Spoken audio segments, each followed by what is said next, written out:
Hello, my dear students. I hope you are doing well. Today we are going to talk about fundamentals of the paper.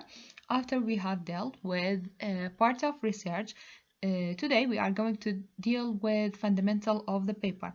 After we get know these parts and how we write it and what they are concluded, now we are going to know the points that we should consider in writing. Okay, so let us have a start.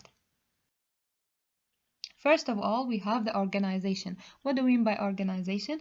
The organization, of the paper, which it means the same point of the parts of the research. That means we have sections or basics we have to follow, which it means introduction, main body, and conclusion or preliminary parts, main body or body of the research, and reference part. Okay, also we have support, which it means the detailed information that we have to supply to support our main idea or our title of research. Okay, then we have the unity, which it means and the topics should relate it to each other and for relate to the title of the paper itself. Okay,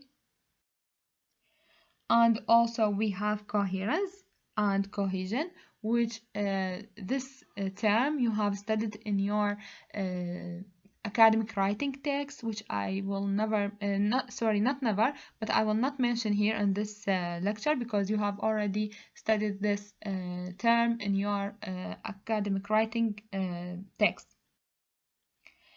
There is part 2 for this lecture. We are going to deal with these titles and details.